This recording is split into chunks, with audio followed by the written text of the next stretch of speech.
নমস্কার, দীপালি রান্নাঘরে আপনাদেরকে স্বাগত জানাই। আজকের আমি এগ তরকা করব। কিভাবে করব আপনারা প্রথম থেকে শেষ পর্যন্ত দেখতে থাকুন আর আমার সাথে থাকুন।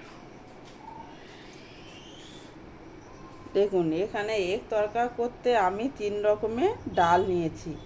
এখানে দেখুন, তরকার ডাল, খোসা সমেত মুগ ডাল, আর এখানে নিয়েছি ছোলার ডাল, আর এখানে নিয়েছি রাজমা। এখানে কেমন ভাগে আছে দেখুন, এখানে আছে এই ডালটা 200 গ্রাম, এই ডালটা 150 গ্রাম, আর তারও হাফ এই ডালটা। এবারে এই 3 রকমের ডাল আমি একসাথে প্রেসারে সিদ্ধ করে নেব।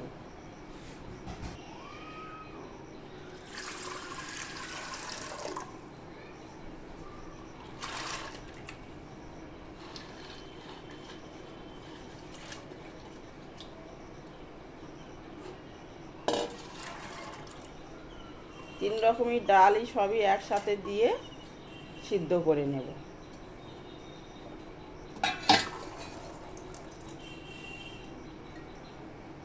পরিমাণ মতো লবণ দিয়ে দেব।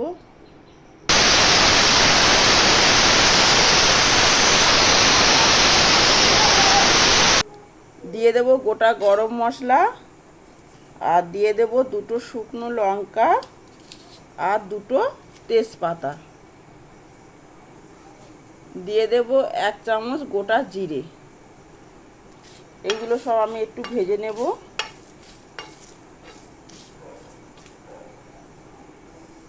মশলা ভাজা হয়ে গিয়েছে, এবার নামিয়ে নেব।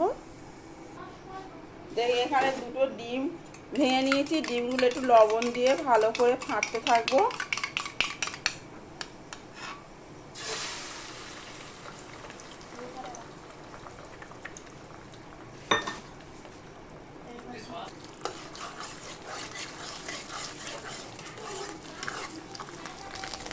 ডিমটা একটু ঝুরি করে ভেজে নেব।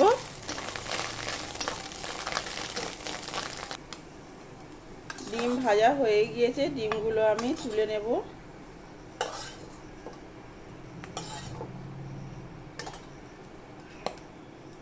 তরকার আলুগুলো ভেজে নেব। দিয়ে দেব সামান্য হলুদ গুঁড়ো। আলুগুলো তুলে নেব। দিয়ে দেব ওই একই তেলে 2টো তেজপাতা, 2টো শুকনো লঙ্কা, হাফ চামচ গোটা জিরে।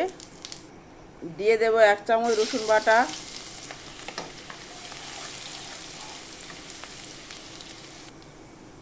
দিয়ে দেব 2টো পেঁয়াজ কুচি আর 2টো টমেটো কুচি।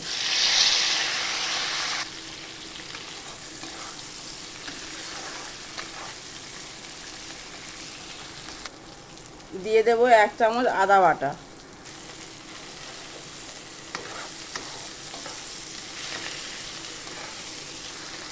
দিয়ে দেব হাফ চামচ লবণ। দিয়ে দেব পরিমাণ মতো হলুদ গুঁড়ো আর লঙ্কা। যেহেতু আমি ভাজা মশলায় 2টো শুকনো লঙ্কা দিয়েছি, এখানে লঙ্কার পরিমাণটা একটু কম করে দেব। একটু কালার হওয়ার জন্য হাফ চামচ কাশ্মীরি লঙ্কার গুঁড়ো দিয়ে দেব।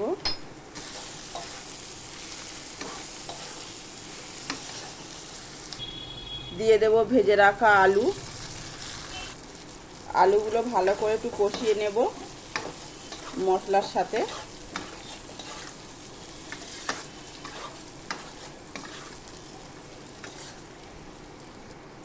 সিদ্ধ করে রাখা তরকার ডালগুলো দিয়ে দেব।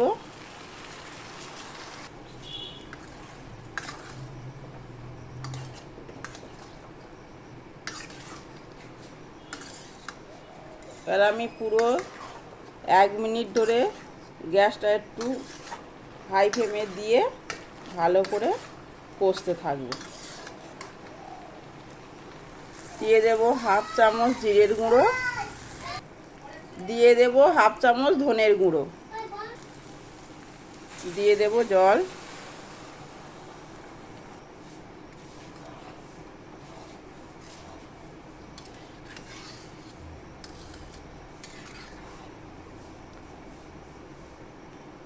ঢাকা দিয়ে দেব।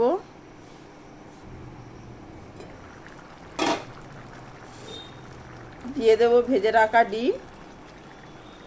এখানে আপনারা ডিমের পরিমাণ বাড়িয়েও দিতে পারেন। এখানে আমি 3টে ডিম দিয়েছি। আপনারা ডাল যদি বাড়ান তাহলে ডিমের পরিমাণটাও বাড়াতে থাকবে, তাহলে খেতে আরও ভালো টেস্ট হবে।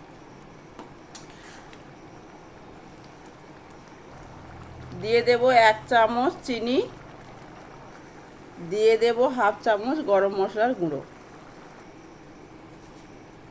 ভাজা মশলাটা দিয়ে দেব ওপর থেকে। দেখুন এখানে আমার এগ তরকা একদমই রেডি।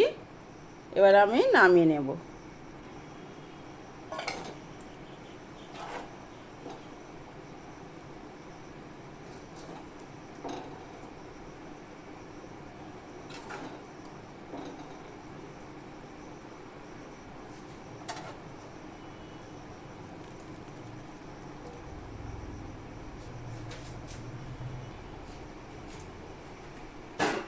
আমার এই এগ তরকা রেসিপিটা যদি আপনাদের ভালো লেগে থাকে তাহলে আপনারা অবশ্যই ইউটিউব থেকে দেখলে সাবস্ক্রাইব করবেন, আর আমার ফেসবুক পেজ আপনারা ফলো করবেন। সুস্থ থাকুন, ভালো থাকুন, এই বলে আজকে রান্নাটা এখানেই শেষ করছি। অন্য দিন অন্য কিছু নিয়ে আপনাদের সাথে অবশ্যই শেয়ার করতে আসবো।